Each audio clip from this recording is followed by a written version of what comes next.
We got current events, January 15th, 2024. Red alert, ROBOCOP, ROBOK9, and war drums. We also got a lot of things going on in the financial sector, specifically the tech sector. But we're going to get to all that. No, it's not clickbait, even though it looks like it. Welcome to thefoundation.com. Current events. I'm your host, Sot. Let's jump straight into this. We got the Global Risks Report 2024 from the World Economic Forum. I suggest that you investigate the World Economic Forum, the International Monetary Fund. These are not what I would say sources that I exalt, so to speak. These are sources I just pay attention to because these are very, very, very powerful organizations. And what they say matters. I've read a lot of International Monetary Fund papers of how they're going to decash society. That's actually the term that's used in the paper, decash society. And, these organizations push policy on a global level. So, from the World Economic Forum to the International Monetary Fund to the World Health Organization, I think it's our duty to understand what these organizations do, what power they have over our communities, and, what they see happening in the world. Case in point, I'm going to leave a link to this document in the description, 124 pages. Do your dance. You can read it all, just skim it. You don't even need to grab it. It's just out there for you. You're not going to see stuff like this in the mainstream news. What I want to point out in this document is this figure C, the global risks ranked by severity over the short and long term. Their short term depicted as 2 years, long term represented as 10 years. 2 years, misinformation and disinformation. So that's a global risk. That would lead me to believe that there's going to be more and more censorship on the internet, on different social media platforms. And what I want to say about the freedom of speech here in America, when you have a platform that created a website, a domain, and it has subdomains and all these different things, they allow you to sign up. They have terms and conditions. But this platform, this website, this social media platform was created by a company, a corporation that is under the laws of the United States and the state that it's, organized in ultimately. And it can create its own laws for its own domains, specifically its web domains. And in that way, technically, there's no freedom of speech on another person's property. And that would be its website, right?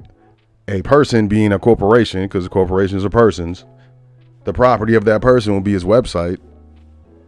What rights do you have on another person's property besides the rights that they grant to you within their terms and conditions? So I'm one of those people. I just see more censorship coming. If you want to have freedom of speech, if you want to be able to express yourself, you need to own your own domains. But even then, like some of these high profile bloggers, YouTubers, whatever, they're getting their domain shut down. The company that owns the domain that they rent from ultimately shuts their stuff down. So misinformation and disinformation, we're going to see more and more censorship. And I hate to say it, but I hope it's not true. Extreme weather events, societal polarization, cyber insecurity, interstate armed conflict, lack of economic opportunity, inflation, involuntary migration. Look at these 10 years though. Extreme weather events, we had that over there. That's number 2. So number 1 for the long term is number 2 for the short term. The second is critical change to Earth systems. Some people that say that the magnetic north is shifting. There's a lot of different stuff going on.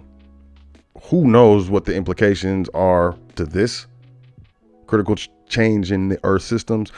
Biodiversity loss and ecosystem collapse. This is a concern of mine. Where are they getting this information from? Where are they drawing their conclusions from? This is stuff that we need to be looking into. This is stuff we need to understand. As I said, their link will be in the description. I'm moving forward. We're going 5 days a week with current events, as I said. So we're going to get into 5 days a week because a lot of stuff is happening right now. CNN Business, Citigroup to cut 20,000 employees. When companies are having issues with their bottom line, their profits, the most elastic cost, the easiest cost to reduce, the quickest way is to reduce its workforce. Case in point, New York. Citigroup will lay off 20,000 employees over the next 2 years. The reduction comes after the company reported a $1.8 billion net loss for the fourth quarter of 2023, its worst quarter in 15 years. I'm going to say the worst quarters are coming with all this credit card debt, with the people who are not paying their student loans, people who are not paying their car payments, people who are not paying their mortgages. This is going to get worse, in my opinion. The bank expects the reduction in headcount to save $2.5 billion over the long term. And that's the way they do it. Moving forward, let's jump. CNN Business, the tech sector is pouring billions of dollars into AI, but it keeps laying off humans. And we were told that, artificial intelligence, autonomous machines were going to help humans do their job. The more dangerous, the more difficult jobs the machines would do, the autonomous arms and so on and so forth. And, we wouldn't lose jobs, so on and so forth. A few years later, the truth comes out. The tech sector has kicked off a new year with a spate of fresh job cuts that are coming at the same time as the industry is doubling down on investments into artificial intelligence. So we got the financial sector, we have the tech sector. While AI tools putting workers out of jobs has been a major point of anxiety, in Silicon Valley and beyond over the past year, not all the recent layoffs in the tech industry are directly linked to AI tools simply replacing workers. Sure, but many of the recent job cuts announcements have come on the heels of the same companies disclosing major investments into AI technology as they look to reallocate resources. And a growing number of tech firms have explicitly cited AI as a reason for rethinking headcounts. We're going to see more and more of this. Autonomous vehicles. We'll get into that tomorrow on current events. There's some things going on with these vehicles, but they're going to taxi drivers, bus drivers, semi-truck drivers. It's going to be drastically different in 10 years for all of this. Next, what we got, CNN Business, jobs may disappear.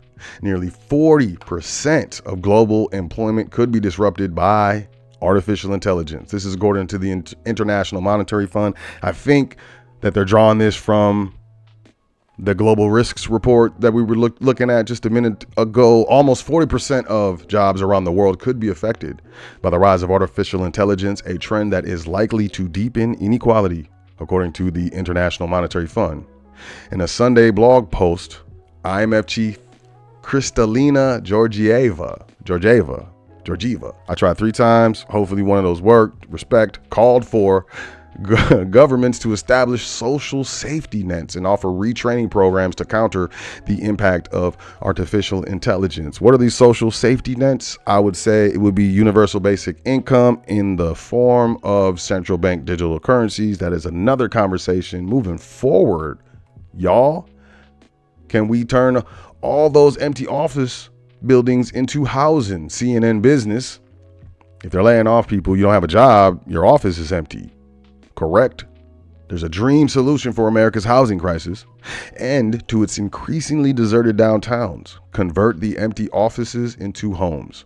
Across the country, cities like New York, Boston, and Cleveland are embracing the idea of residential retrofitting and providing incentive to do so. The Biden administration is easing the way with federal programs and tax breaks. Local leaders are accelerating changes to zoning and construction restrictions. But will turning offices into homes actually work? And would you want to live in one? Experts in housing, building, and urban planning say it may be difficult to convert office space to livable, likable residential housing, but there's an urgent reason they're trying. So a lot of office space, you got like one bathroom. They got a large area for bathrooms on each floor. Some floors have multiple bathrooms, but it's just a large spot. and it's got multiple stalls. Yep, the plumbing was going to be the main thing. I believe the plumbing, and then, you know, walling stuff off and then doing each individual unit heat, like HVAC, and then wiring it for internet, and then, you know, wiring it for, you know, the power, so you could be able to charge individual renters for their own power bills. That's going to be a lot of money, and we'll see if that takes off. I'm looking, you know, I think we're going to have to do something, because there's a lot of jobs that aren't coming back after the panorama. There's a lot of jobs that are gone, and there's a lot of jobs that are being replaced by artificial intelligence. Moving forward, Reuters.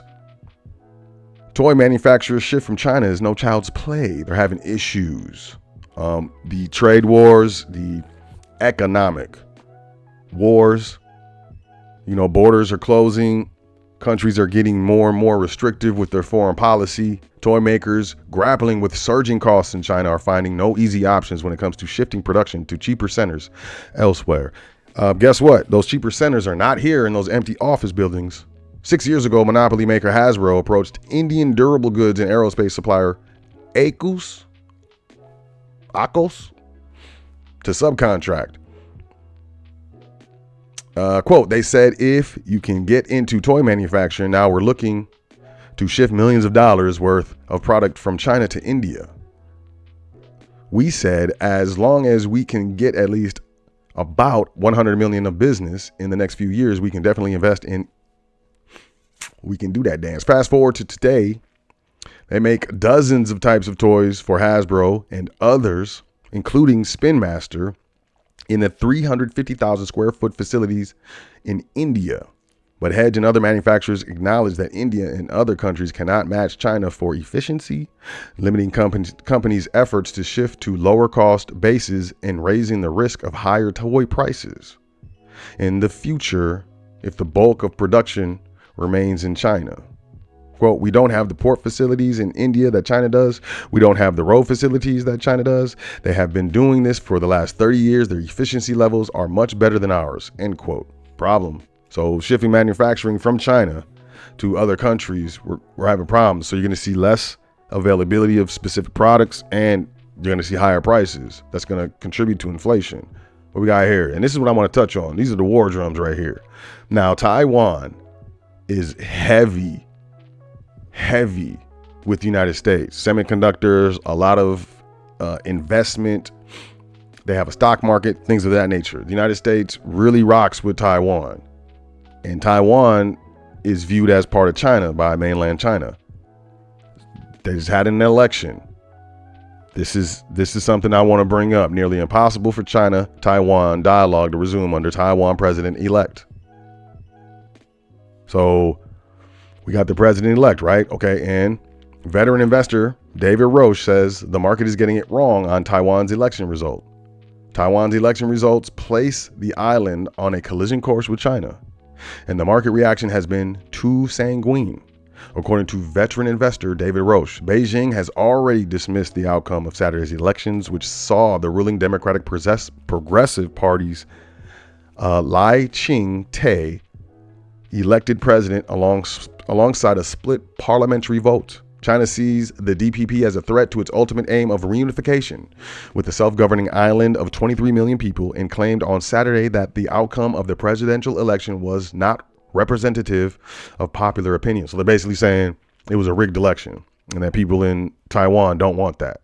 The DPP rejects the so-called One China principle and advocates a separate and distinct Taiwanese national identity. If you haven't been following along with this, it's something that maybe you want to get more acquainted with. The United States, this is a direct line to escalated conflict with the United States and China. It's quote, if you look at what this election does, it tells you quite clearly there is absolutely no support in Taiwan for reunification with China, and that will not be possible. Roche, president and global strategist at Independent Strategy, told CNBC. He went on to say, Quote, what this election tells you in all of its ramification, including the split of the vote in the legislative yuan, is that Taiwan is now a mature, sovereign democratic state, and that is not something China will accept. For China, that is separate to them, so that's why you're running towards a bigger crisis. China over the weekend insisted that Taiwan is China's Taiwan and lashed out at world leaders who congratulated Lai, accusing them of meddling in China's internal affairs. The market reaction was muted across Asian stocks on Monday. The reason markets have responded in this muted manner, Roche contended, is because they are governed by the belief that money buys everything, and that the sheer scale and global significance of Taiwanese corporate giants like TSMC and Foxconn means Beijing will be reluctant to cause too great a disturbance. Quote, that is just simply a wrong view. Chinese President Xi Jinping puts politics way ahead of economics, always has, always had said so, and has always done so, end quote, said Roche, who correctly predicted the development of the Asian crisis in 1997 and the 2008 global financial crisis. So this guy is he's no goofy dancer. Moving quite forward, safe haven gold gains on renewed Fed cut bets. Gold prices edged up, holding above $2,050.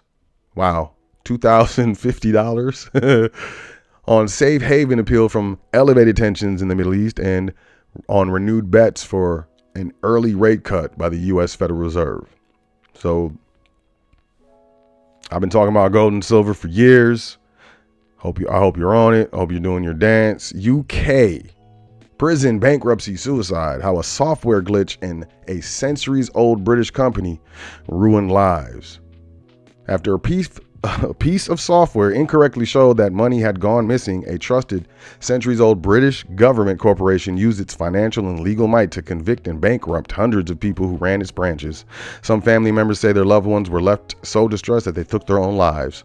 This could be the plot of a dystopian novel, but it describes the real-life ordeal that scores of the so-called sub-postmasters of the UK Post Office went through between 1999 and 2015.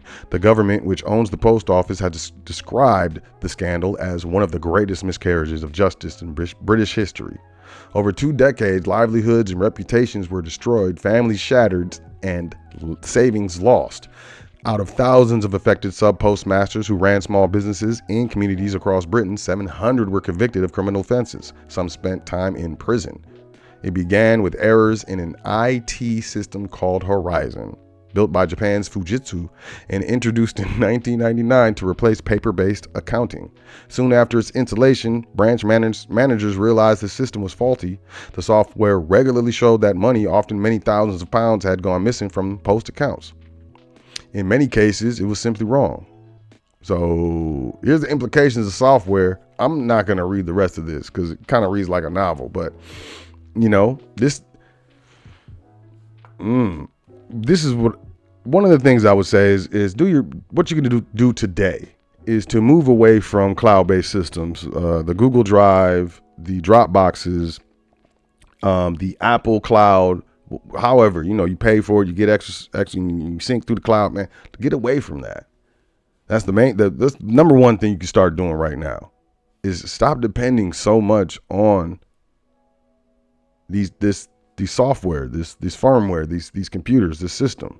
Now, as far as what you should be doing, I think you should definitely get subscribed to our Foundation magazine. We're going through the cybersecurity issues right now. And speaking of security, cyber, listen. This is the ROBOCOP. This is the ROBOK9. This is something big. And it took me a second to find this, but I heard about it. Nuclear battery produces power for 50 years without needing a charge. Just sit back for a second and think of the implications of this. A 50-year battery, 50 years.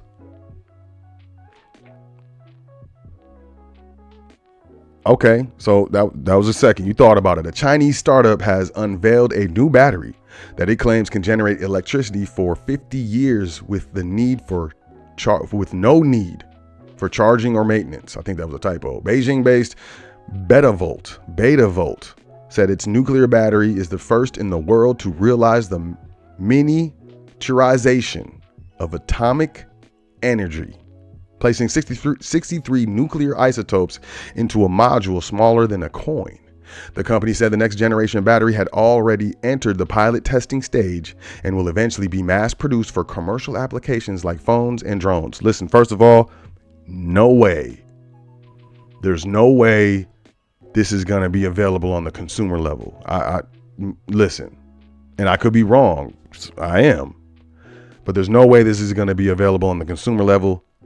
People ain't going to walk around with nuclear batteries in their cell phones. The potential for, modifying and using it in a negative. I mean, you know what I'm trying to say, right? I'm not going to say the word. It starts with a B, ends with a B. But you can create. It's dirty. So I don't see that happening. This new energy innovation will help China gain a leading edge in the new round of the AI technological revolution.